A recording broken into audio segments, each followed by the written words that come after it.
जिस तकनीक को अमेरिका छू भी नहीं पाया, भारतीय वैज्ञानिकों ने उस तकनीक में ला दिया। भूचाल, डीआरडीओ और टाटा ने एक साथ मिलकर पलट दिया। पूरा गेम क्वांटम कंप्यूटर की रेस में भारत ने न केवल चीन बल्कि अमेरिका को भी धो डाला। दोस्तों, क्वांटम कंप्यूटर की रेस में भारत ने ऐसी खतरनाक कामयाबी हासिल की है जो न केवल चीन बल्कि अमेरिका के लिए अब तक का सबसे बड़ा सदमा है, क्योंकि 1980 के दौरान अमेरिका ने जो तकनीक भारत को देने से मना कर दिया था, भारतीय वैज्ञानिक उससे भी 1000 गुना ताकतवर तकनीक हासिल करने के बेहद करीब पहुंच चुके हैं, और सिर्फ करीब ही नहीं पहुंचे हैं। टाटा ने डीआरडीओ के साथ मिलकर ऐसा खेल कर दिया है कि अब दुनिया की कोई भी ताकत भारत को क्वांटम कंप्यूटर का बादशाह बनने से नहीं रोक पाएगी। हाल ही में हुए इस डेवलपमेंट को अच्छी तरह से समझने के लिए और भारत की शान टाटा और डीआरडीओ पर गर्व करने के लिए वीडियो को एक लाइक करते हुए लास्ट तक बने रहिए। दोस्तों, टाटा और डीआरडीओ ने एक साथ आकर किस तरह से क्वांटम कंप्यूटर टेक्नोलॉजी के मामले में अमेरिका और चीन की वट लगा दी है, यह हम आपको बताएंगे। लेकिन उससे पहले आप यह जान लीजिए कि क्वांटम कंप्यूटर तकनीक आखिर होती क्या है। उसके बाद आपको अंदाजा लग जाएगा कि यह तकनीक भारत के हर एक से सेटर में किस हद तक भूचाल ला सकती है, और उसके बाद आप टाटा और डीआरडीओ को लेकर गौरवान्वित महसूस करोगे। दोस्तों, क्वांटम कंप्यूटर भविष्य की ऐसी खतरनाक तकनीक है जो किसी देश को सुपर पावर बना सकती है। रक्षा विशेषज्ञों का मानना है कि भविष्य में जिस देश के पास क्वांटम कंप्यूटर की असीम ताकत होगी, वही देश दुनिया पर राज करेगा, क्योंकि यह space sector, defence sector, medical, agriculture, but manufacturing और तमाम अन्य सेक्टरों में भूचाल ला सकती है। इस तकनीक से डेवलप किए गए कंप्यूटर ऐसे कैलकुलेशन को सिर्फ 6 सेकंड में सॉल्व कर सकते हैं, जिसको सॉल्व करने में एक पावरफुल सुपर कंप्यूटर 47 सालों का समय लेता है। Quantum computer difficult chemistry calculation को बिजली की रफ्तार से सॉल्व कर सकता है। आसान भाषा में कहें तो दुनिया में आज जितने भी एडवांस कंप्यूटर मौजूद हैं, क्वांटम कंप्यूटर उन सभी का बाप होगा। कोई भी प्रॉब्लम हो, कोई भी कैलकुलेशन हो जिसे क्लासिकल कंप्यूटर सॉल्व नहीं कर पाते, उन सभी समस्याओं को क्वांटम कंप्यूटर एक ही झटके में सॉल्व कर देगा। साल 2020 में चीन के अंदर एक रिसर्च किया गया था, जिसमें पता चला कि क्वांटम कंप्यूटर एक सुपर कंप्यूटर के मुकाबले 100 ट्रिलियन गुना तेज हो सकता है। दोस्तों, 100 ट्रिलियन गुना। सोचिए क्वांटम कंप्यूटर कितना पावरफुल होगा। आपकी जानकारी के लिए बता दूं कि इस पावरफुल तकनीक को पाने के लिए आज भारत सहित दुनिया के कई देश एक दूसरे से संघर्ष कर रहे हैं।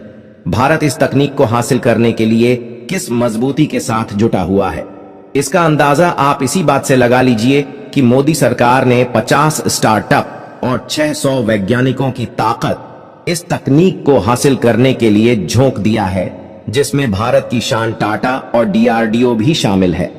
भारत ने इस तकनीक को हासिल करने के लिए ऐसा भयंकर इंफ्रास्ट्रक्चर डेवलप कर लिया है जो दुनिया में किसी भी देश के पास नहीं है। और अब सामने आ रही रिपोर्ट चीन और अमेरिका को भयंकर टेंशन में डाल देगी, क्योंकि भले ही अमेरिका ने सुपर कंप्यूटर भारत से पहले डेवलप किया हो, लेकिन क्वांटम कंप्यूटर के मामले में वह भारतीय ताकत का मुकाबला नहीं कर पाएगा। दरअसल दोस्तों, जानकारी निकलकर सामने आ रही है कि डीआरडीओ और के वैज्ञानिकों ने क्वांटम कंप्यूटर के लिए सुपर कंडक्टिंग सर्किट तकनीक पर आधारित 6 क्यूबिट क्वांटम प्रोसेसर का एंड टू एंड परीक्षण पूरा कर लिया है। यानी कि भारत ने इस तकनीक को हासिल करने की दिशा में काफी तगड़ी छलांग मार दी है। और अगर भारत की किस्मत अच्छी रही तो दुनिया का पहला सुपर कंप्यूटर भारत को ही प्राप्त होगा। जानकारी के अनुसार इस तकनीक का प्रदर्शन DYSLQT की देखरेख करने वाली समिति के सामने किया गया। इसमें क्लाउड आधारित इंटरफेस से क्वांटम सर्किट सबमिट करना, क्वांटम हार्डवेयर पर प्रोग्राम का परफॉर्मेंस और गणना किए गए परिणामों के साथ क्लाउड इंटरफेस को अपडेट करना शामिल था। क्वांटम हार्डवेयर के लिए क्लाउड आधारित इंटरफेस टाटा द्वारा डेवलप किया गया है। वैज्ञानिक अब ऑपरेशन के लिए तैयार होने से पहले सिस्टम प्रदर्शन के विभिन्न पहलुओं को कस्टमाइज करने पर काम कर रहे हैं। शिक्षा अनुसंधान और उसके विश्लेषण के बारे में सुपर कंडक्टिंग क्वांटम उपकरणों के परीक्षण के लिए एक परीक्षण आधार के रूप में इस प्रणाली तक व्यापक पहुंच प्रदान करने की योजनाओं पर काम चल रहा है। विकास का अगला लक्ष्य क्यूबिट की संख्या को बढ़ाना और विभिन्न आकार के क्वांटम कंप्यूटरों के विकास, संचालन और व्यवसायीकरण के लिए आवश्यक प्रौद्योगिकी की चुनौतियों, विकास तथा मौद्रिक संसाधनों के संबंध में स्केलिंग प्रवृत्तियों का आकलन करना है। दोस्तों, क्वांटम कंप्यूटर आज के सुपर कंप्यूटर से हजारों गुना अधिक तेज कैलकुलेशन कर सकता है। इसके प्रयोग से तमाम कॉम्प्लिकेटेड कार्यों को बहुत आसानी से पूरा किया जा सकता है। आप अंदाजा लगाइए, अगर इसका इस्तेमाल डिफेंस, स्पेस और मेडिकल क्षेत्र में होने लगे तो रॉकेट, मिसाइल, ड्रोन कितने कम समय में तैयार किए जा सकते हैं। नई नई दवाइयां कितनी जल्दी तैयार हो सकती हैं, उनकी खोज कितनी जल्दी की जा सकती है, गंभीर बीमारियों का इलाज कितना जल्द ढूंढा जा सकता है। यही कारण है कि क्वांटम कंप्यूटर को आने वाले समय का सबसे क्रांतिकारी आविष्कार माना जा रहा है। इसके जरिए आर्टिफिशियल इंटेलिजेंस में बेतहाशा विकास किया जा सकता है। इस्तेमाल इंटरनेट पर हो रहे साइबर हमलों से बचने के लिए भी किया जाएगा, जबकि यह ट्रांसपोर्टेशन सिस्टम को भी काफी बड़ी मदद करेगा।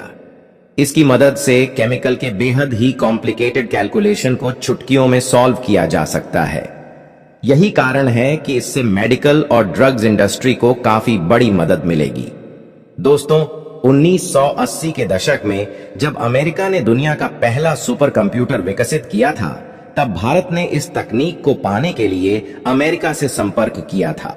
लेकिन अमेरिका ने उस समय काफी बड़ी चालबाजी करते हुए भारत को यह तकनीक देने से मना कर दिया था और उसके बाद भारत ने खुद के दम पर परम सुपर कंप्यूटर विकसित किया था, जो दुनिया का दूसरा सबसे ताकतवर कंप्यूटर था।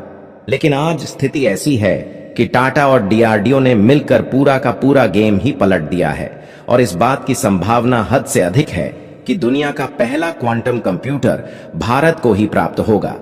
ऐसे में अंदाजा लगाया जा सकता है कि अमेरिका भारत से क्वांटम कंप्यूटर की मांग जरूर करेगा।